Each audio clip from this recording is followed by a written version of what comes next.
Even in something as ordinary as a home renovation, history hides all around us, waiting to be found.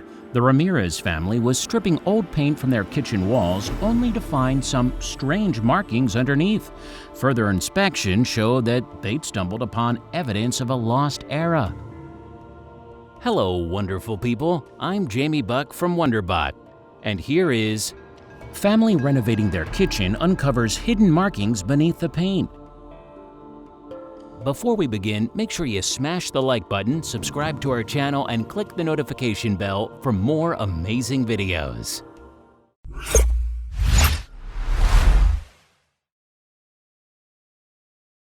The man who had made the historic discovery while fixing up his own home was Lucas Asacono Ramirez. He and his family live in Chajul, a Guatemalan mountain village surrounded by rich history.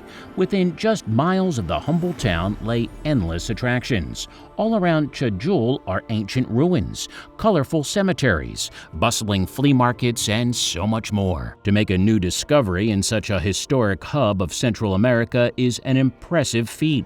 Once Lucas told the world what he'd found, news crews came running. Lucas had torn away at the layers of paint on the centuries-old wall. Yes, centuries.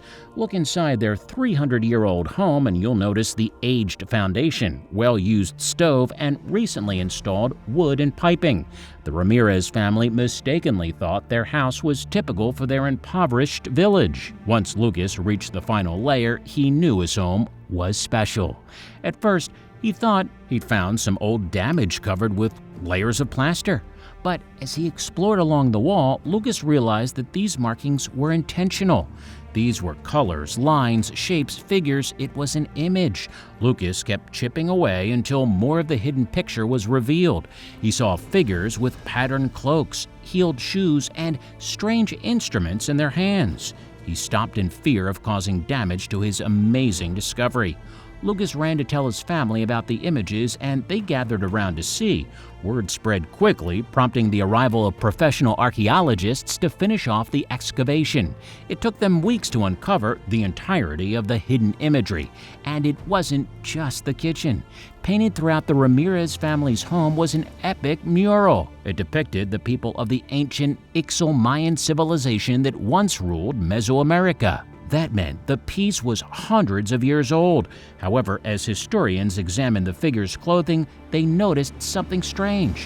While some of the people in the paintings were sporting traditional Mayan garb, there were many dressed in very uncommon clothing, at least uncommon to the region.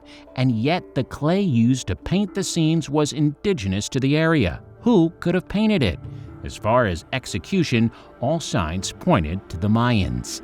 The artwork's lines and distinctive shapes had that traditional Mayan flair, which chemical analysis later confirmed. Whoever created the work was not tasked only with capturing the fashion of the time, but also the dance moves. The paintings depicted men and women shaking around in a blend of dance styles. Some wore feathers and performed traditional moves, while others with long beards banged on drums. Historians quickly realized what they were seeing.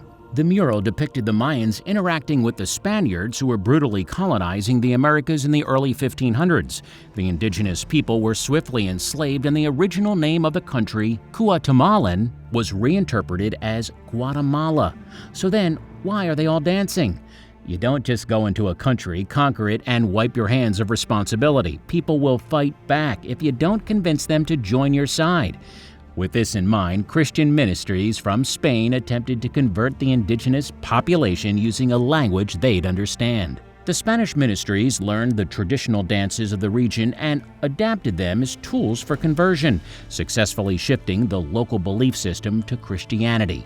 Some of the dances in Lucas's home were long-lost Mayan traditions. Others were just blatant propaganda from Spanish missionaries. There was the Dance of the Conquest depicting the Spanish invasion of the local Mayans, and then there was the Dance of the Moors and the Christians, where Spanish were shown conquering Muslim kingdoms.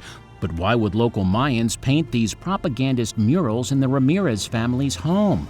It wasn't long before the indigenous people fought back against Spain. Despite conversion attempts, the Europeans found the Mayans to be infidels who needed to be put down by force. This terrible insult to the cultural and mathematical brilliance of the Mayan culture sparked a rebellion. In an interview with Ripley, Lucas explained what his family had been told by researchers. One of his great-grandfathers was a key member of a secret group known as Confradias, or Brotherhood. They were responsible for organizing religious meetings with an inspiring message that no one could resist. The Confradias sought to capture every event in their lives, including the dances and traditions of both Mayan and Spanish culture. With the rebellion well underway, many residents were eager to bring back the influence of their indigenous past. Since Lucas's discovery, similar murals have popped up in other parts of Guatemala. Throughout Cajul and the surrounding area, people began hacking away at their walls in hopes of making similar discoveries as the Ramirez family.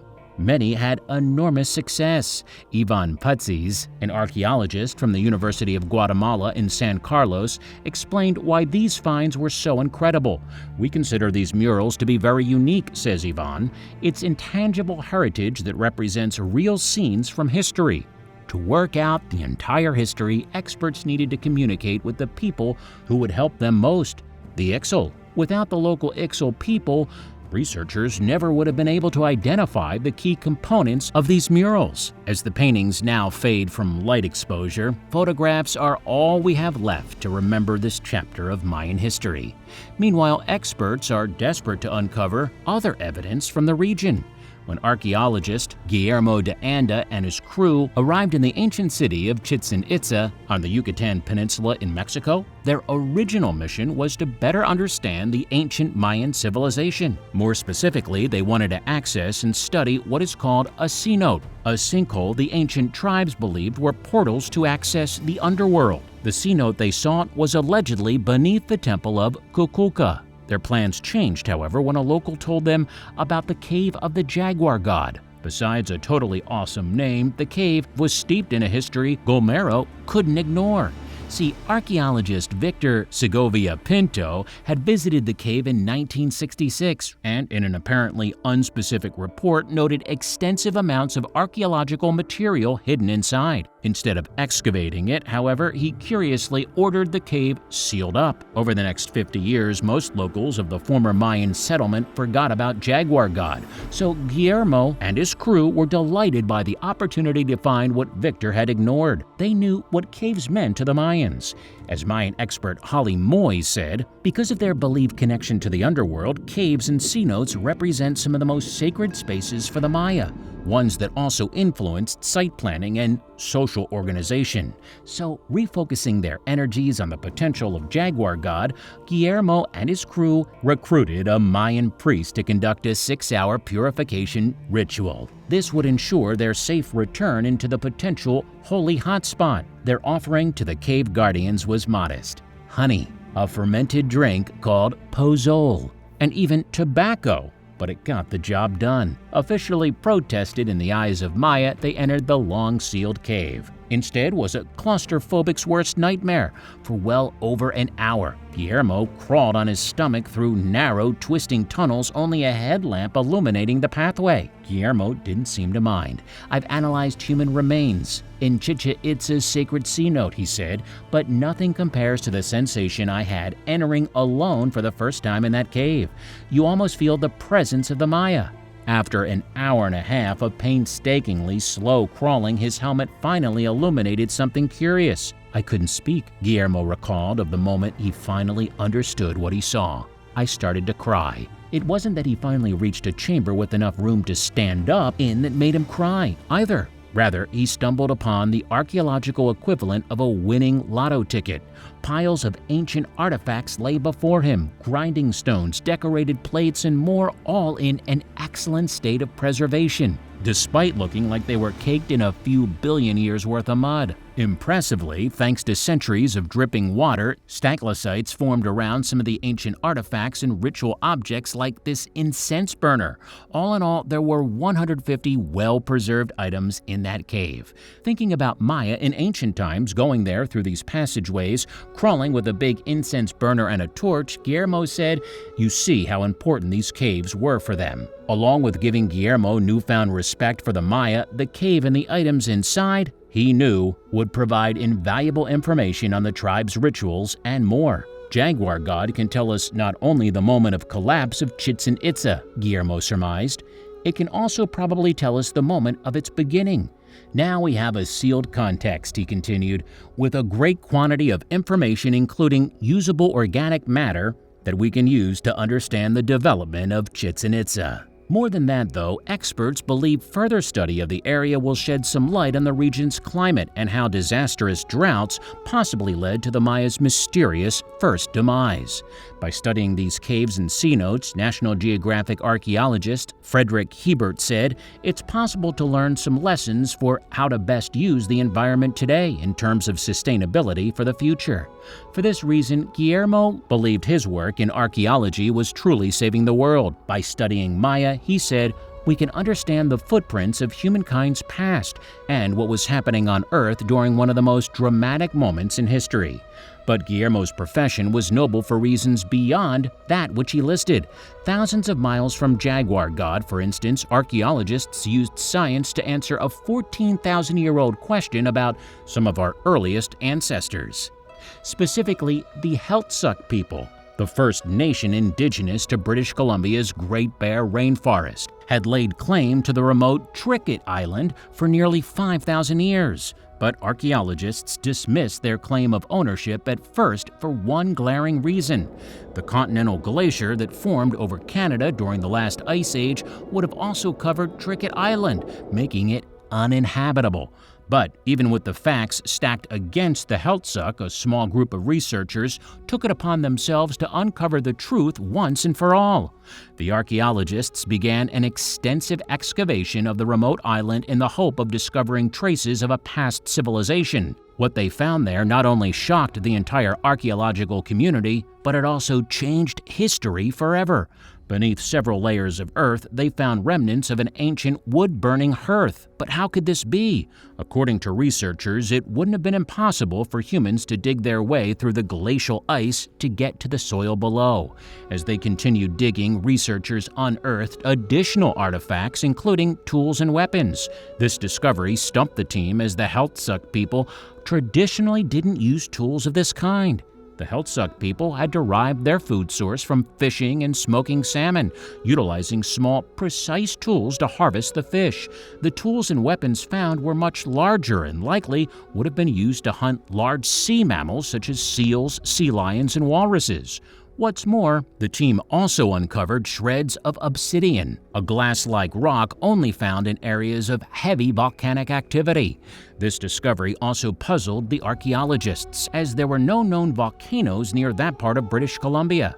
So how did this rock and these people get there? The historians deduced that whoever left these artifacts must have traversed the land bridge that existed between Siberia and Alaska during prehistoric times. Yet researchers still needed cold, hard facts. Luckily, a closer inspection of the hearth revealed ancient charcoal remains, which the archaeologists quickly brought to the lab for carbon dating. When they received the results, the researchers couldn't believe their eyes. Everything they knew was a lie.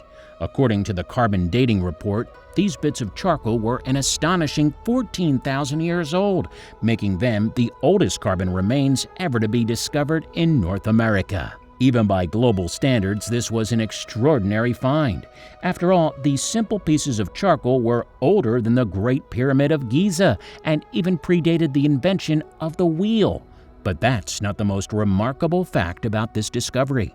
The 14,000-year-old discovery placed the earliest Heiltsuk at Tricket Island 2,000 years before the end of the Ice Age. Therefore, the island couldn't have been covered by the massive continental glacier.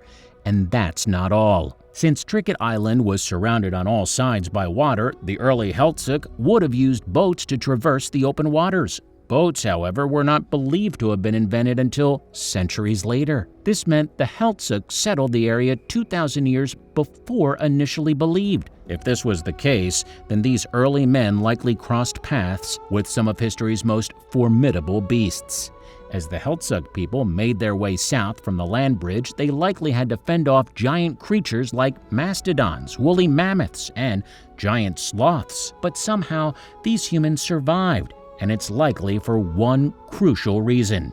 thanks to the Pacific Ocean itself. The sea level at Tricket Island remained constant for over 15,000 years. So as the sea gradually eroded, the surrounding islands, the great beasts of the Pacific Northwest, were kept at bay, leaving the Heiltsuk to a peaceful, secluded existence. The most astonishing realization that's come to light is the fact that the Heiltsuk people were able to preserve their history orally for nearly 14,000 years. However, they are still being deprived of their history's legitimacy. When the media caught wind of the story, they seemed to focus more on what the discovery meant for the scientific community rather than the acknowledgement of the rich history of the Heiltsuk. To many, the media's portrayal of the nation was seen as highly disrespectful. As a result, University of Victoria student Alicia Gravreau, who was present during the excavation, has dedicated herself to shifting the focus of the dialogue toward the Heiltsuk people. The Heiltsuk claim to Tricket Island stands as one of the oldest land ownership claims in the world. Not only does the discovery speak volumes about the strength of the Heiltsuk people, but it also represents the indomitable spirit of mankind.